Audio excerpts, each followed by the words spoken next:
Saturday morning. Hello and welcome to my new YouTube channel. If you're here, thank you for clicking on my video and please subscribe because I'm going to be coming out with a lot more content. So let me introduce myself. My name is Armani Paradise. This is going to be my YouTube channel where I basically just put anything and everything that I feel like. So that's what we're gonna do.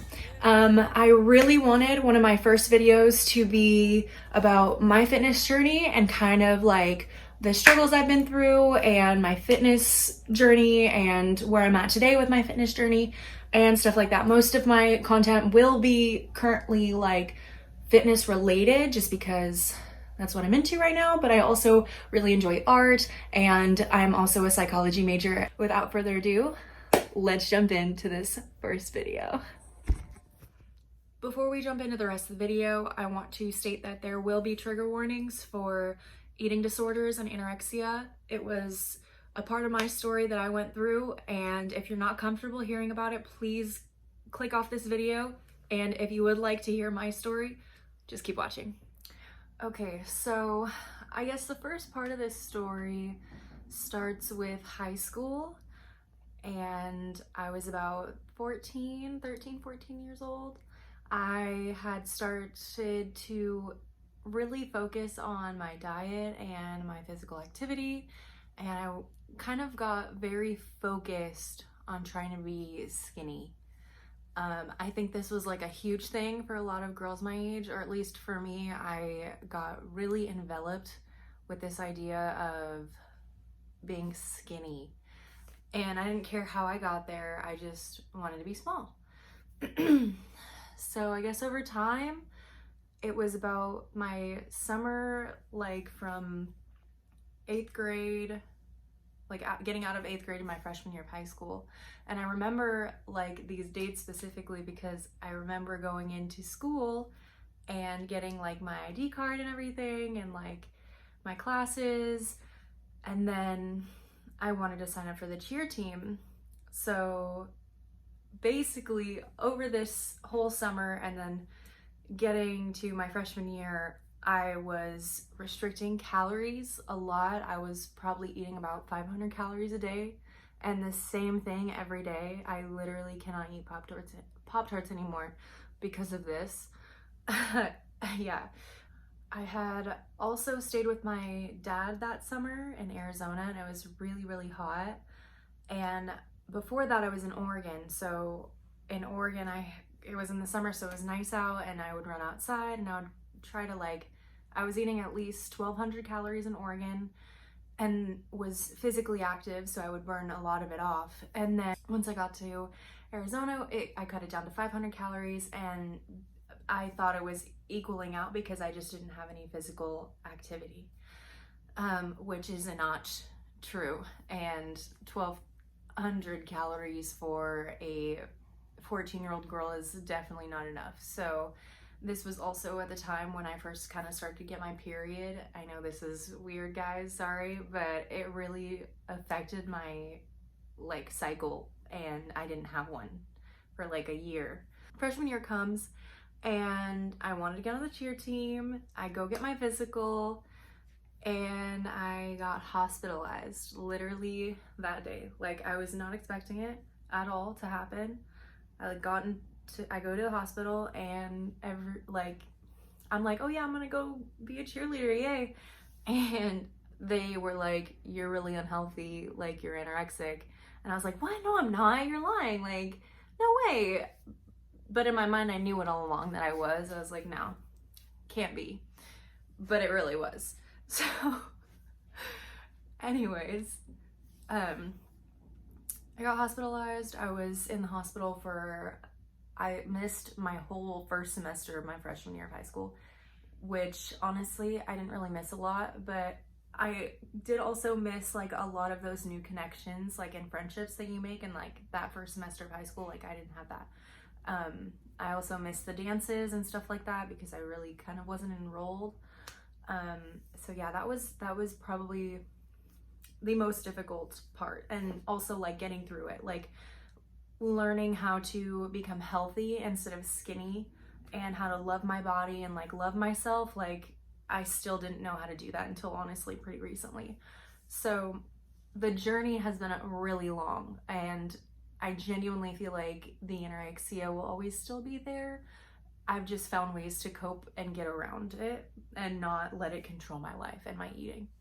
So that's really great. I've really grown a lot on that. So after that, I got into cheer.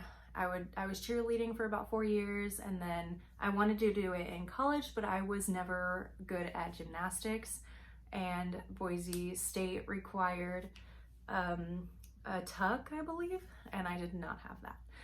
So I was just like, whatever. And then I met this guy my second semester of my freshman year of college at Boise State, and he was in the military.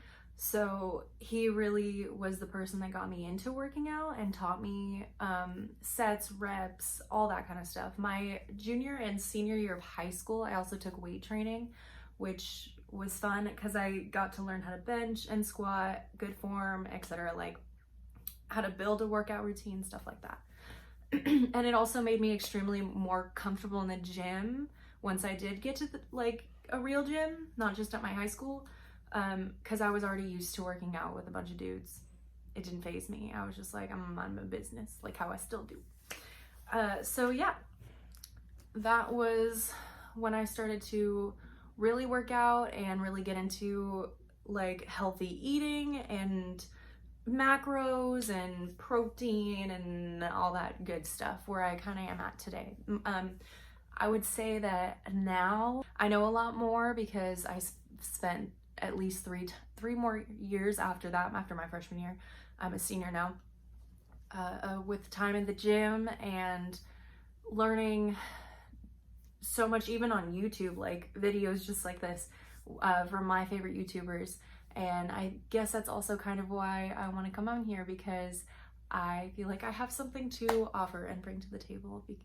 So yeah, that's my story. I would also like to say I'm gonna put in some before and after pictures, or like, you know, like a series of pictures, because I don't really have like, I'm not the type of person that has this really huge transformation. Like I was average before I had anorexia, and then was really, really tiny. Like my lowest weight was probably 100 pounds. And then from there, my highest weight was probably 145, like maybe 148, which for me was like, whoa, girlfriend, not okay. And I also felt like bloated all the time. I hated how I looked. I was also not very confident at that time in my life, but I still got through it. You know what I mean?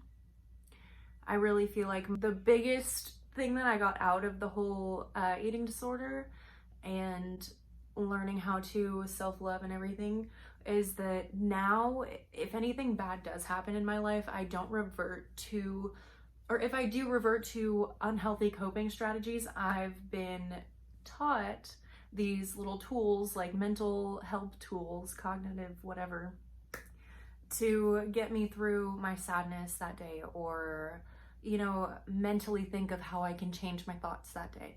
And that was probably the biggest thing that I learned. And also that food is fuel. You only have one body. You want to nourish that body. You want to feed your body because it needs that. You want to feed it healthy food. It's just like a car. You have to be good to your things if you want them to last. So thank you guys for watching this video.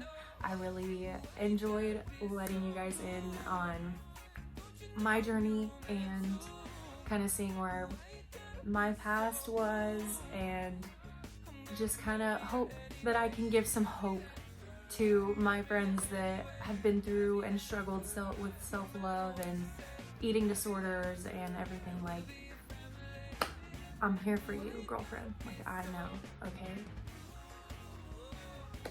So if you ever need help or want to contact me or message me, please do on my Instagram. It's Armani Paradise. And yeah, thank you guys so much for watching. Please don't forget to subscribe. Bye.